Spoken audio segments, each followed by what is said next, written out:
कानून व्यवस्था की बैठक हुई है जहां सीएम योगी ने कहा कि उपद्रवियों पर कार्रवाई के लिए यही समय है और सही समय है। अराजकता फैलाने की कोशिश करने वालों पर मुख्यमंत्री सख्त हुए हैं और कहा कि हर उपद्रवी को सरकार कुचल देगी। उपद्रवियों के खिलाफ निर्णायक कार्रवाई होगी, कोई बच नहीं सकता। उपद्रवी बचेंगे नहीं, कार्रवाई ऐसी होगी कि दोबारा अराजकता फैलाने की सोच भी नहीं सकेंगे। आपको बताएं कि कानपुर, वाराणसी, मुरादाबाद सहित विभिन्न जिलों की घटनाओं पर नाराजगी जताई है मुख्यमंत्री ने और उपद्रवियों पर तुरंत एफआईआर, संपत्ति तक के जांच के आदेश जो हैं वो दे दिए गए। हर उपद्रवी को चिन्हित कर दिया जाएगा और वीडियो फुटेज और सोशल मीडिया मॉनिटरिंग केस से भी कोई नहीं बच पाएगा। ये मुख्यमंत्री योगी आदित्यनाथ ने बड़े सख्त तेवर, सख्त लहजे के साथ ये आदेश दिए हैं।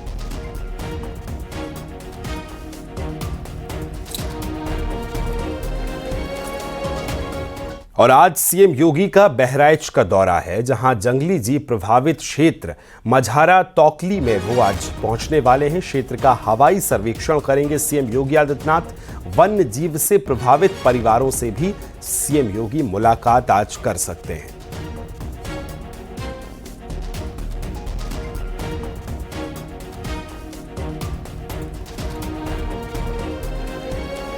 वहीं मुख्यमंत्री योगी आज श्रावस्ती और बलरामपुर का दौरा भी करेंगे। श्रावस्ती में वो सीता द्वार महर्षि वाल्मीकि मंदिर का शिलान्यास करेंगे। इसी के साथ श्रावस्ती के इकोना पहुंचकर दिगंबर जैन मंदिर का शिलान्यास भी वो कर सकते हैं। श्रावस्ती के बाद सीएम योगी बलरामपुर पहुंचेंगे। सीएम को शक्तिपीठ देवी पाटन मंदिर पहुंचकर दर्शन भी करना है। रात में रात्रि विश्राम भी सीएम देवी पाटन मंदिर में ही करेंगे। सीएम योगी कल विभिन्न परियोजनाओं का लोकार्पण और जनसभा को भी संबोधित करते नजर आएंगे।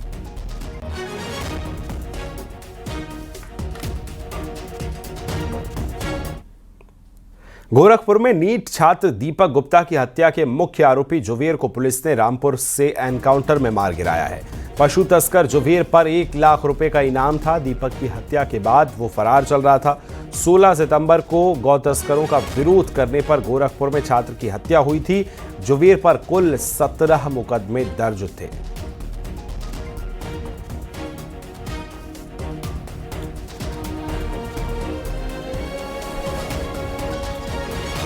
चेकिंग के समय एक संदिग्ध मोटरसाइकिल में 2 लोग आ रहा था, उसको रुका था। उन्हें रुकने के समय उन लोगों ने फायरिंग करने सीधे कोशिश किया और उसके बाद पुलिस भी उनका रुकने पर इसके पीछे उन्होंने बगल में कच्ची रास्ते में जाके वहां से रुक के फायरिंग पुलिस के ऊपर कर रहा था। पुलिस भी जवाबी फायरिंग अपना आत्मरक्षा के लिए किया था और कुछ समय के बाद फायरिंग बंद होने के बाद जाके तलाश लिया। तलाश में एक आदमी गिर पड़ा था। वहाँ पे तुरंत उनका लेके हॉस्पिटल भेजा था। हॉस्पिटल में डॉक्टर ने उसके इलाज का तुरंत मृत्यु घोषित किया है और बाद में उसकी पहचान हुआ है जुबेर उर्फ कालिया, वो इसका 1 लाख इनामी है। यह गोरखपुर जोन से वहाँ का हल में आप लोग सबका पता है, एक छात्र का हत्या हुआ, उसको वांछित था। उसी तरीके पहचान हुआ। बाकी मौके पर एक पिस्टल, एक तमंचा रिकवरी हुआ, एक मोटरसाइकिल रिकवरी हुआ। एक व्यक्ति रात का फायदा उठा के वहाँ से बाहर, उसके भी तलाशी करा, फोन नहीं करा। नोएडा से जेवर से बीजेपी विधायक धीरेन्द्र सिंह ने अधिकारियों को जमकर फटकार लगाई। जहां वेंडर जोन में मनमानी करने पर यूपीएसआईडीए और जीएम को फटकार लगाते हुए कहा कि लोकतंत्र में तानाशाही बर्दाश्त नहीं की जाएगी, मनमर्जी नहीं चलेगी। विधायक ने कहा कि कागजों के साथ योजना को लेकर चर्चा करें।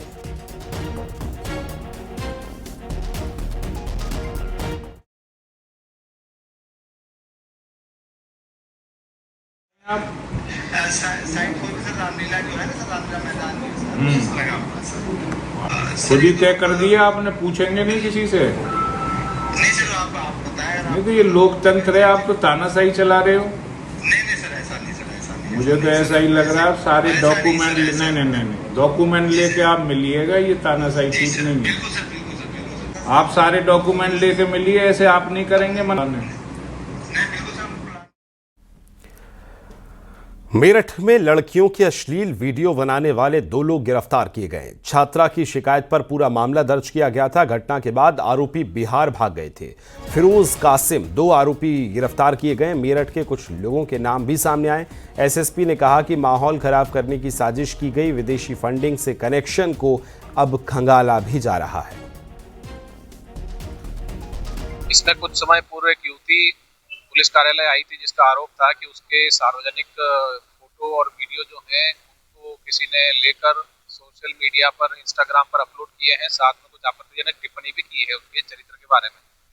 क्योंकि ये मामला महिला निजता और सुरक्षा से जुड़ा था, तो पुलिस ने तत्काल इसमें मुकदमा दर्ज किया। जो फेसबुक प्रोफाइल, इंस्टाग्राम प्रोफाइल बताई गई, उसकी जांच शुरू की हमारी टेक्निकल टीम ने।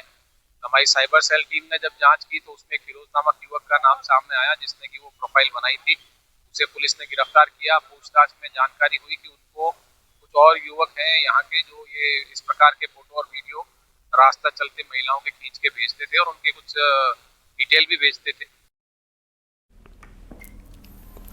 गाजियाबाद के इंदिरापुरम इलाके में पुलिस और बदमाशों के बीच मुठभेड़ हो गई। आपको बताएं, कनावनी पुलिया पर चेकिंग के दौरान बाइक सवार युवक ने रुकने की बजाय भागने की कोशिश की और संतुलन बिगड़ने पर गिर पड़ा। पकड़े जाने से बचने के लिए उसने पुलिस पर तमंचे से फायर कर दिया, लेकिन जवाबी कार्रवाई में पुलिस की गोली शातिर के पैर में लगी। घायल बदमाश की पहचान सुहेब उर्फ सुहेल के रूप में हुई है। इसके पास से तमंचा, कारतूस और चोरी की मोटरसाइकिल बरामद हुई। सुहेल पर लूट, स्नैचिंग और चोरी समेत कई मामले करूंगा ना कुछ करूंगा। अब नहीं आऊंगा, माफ कर दो साहब, मुझे प्लीज माफ कर दो। मैं अब नहीं आऊंगा, मेरी माँ को अब नहीं आऊंगा, अब नहीं आऊंगा, अब नहीं आऊंगा जिंदगी में कभी भी। ना कोई स्नैचिंग करूंगा ना कुछ करूंगा। अब नहीं आऊंगा, माफ कर दो साहब, मुझे प्लीज माफ कर दो। मैं अब नहीं आऊंगा, मेरी माँ को अब नहीं आऊंगा, अब नहीं आऊंगा, अब नहीं आऊंगा जिंदगी में कभी भी। पैर में गोली लगी है। इसे तत्काल ही अस्पताल में दाखिल कराया गया है। पूछताछ में इसने अपना नाम सुहेब उर्फ सुहेल बताया है तथा इसके ऊपर लगभग आधा दर्जन से अधिक लूट, स्नैचिंग के अभियोग पूर्व से पंजीकृत हैं।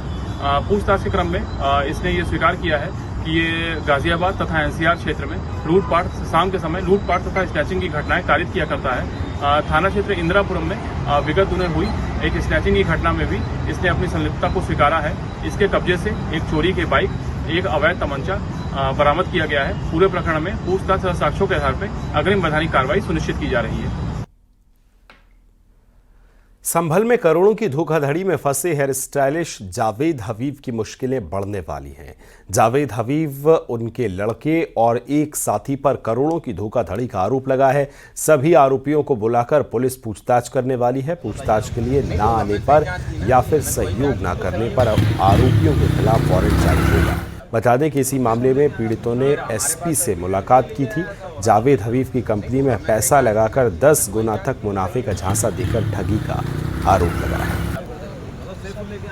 संभल के थाना रायसती क्षेत्र में आज से करीबन 3 महीने पहले एक 15-16 लोगों के एक समूह के द्वारा सूचना दी गई कि उनके साथ में जावेद हबीब नाम के हेयर स्टाइलिस्ट है, उसके द्वारा फ्रॉड किया गया है। इसकी प्रथम दृष्टया जांच है वो एसपी आलोक भाटी साहब द्वारा की गई और जिसके अंदर प्रथम दृष्टया जो आरोप लगाए गए थे सत्य पाए गए।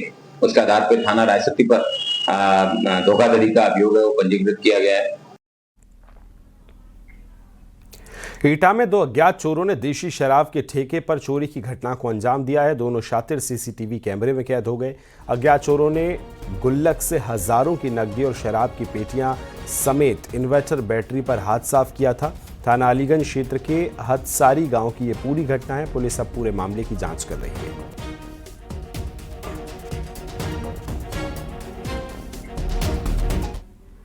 मुजफ्फरनगर से खबर है, जहां एक बुजुर्ग पर 5 साल की बच्ची से अश्लील हरकत करने का आरोप लगा। इस मामले में आरोपी की पत्नी मोहल्ले वासियों के साथ एसएसपी कार्यालय पहुंची। उन्होंने अपने पति पर लगे तमाम आरोपों को बेबुनियाद बताया। आरोपी की पत्नी ने बताया कि उसके पति 60 साल की उम्र तक भारतीय सेना में सूबेदार रहे। रिटायरमेंट के बाद कंबल वाला बाग मोहल्ले में 22 साल से प्रोविजन स्टोर चला रहे हैं और साथ ही दुकान से सामान लेने वाली बच्ची के परिवार पर पैसे बकाया थे। कहा सुनी हुई तो उन्होंने बदला लेने के लिए ये पॉक्सो का केस दर्ज कराया है।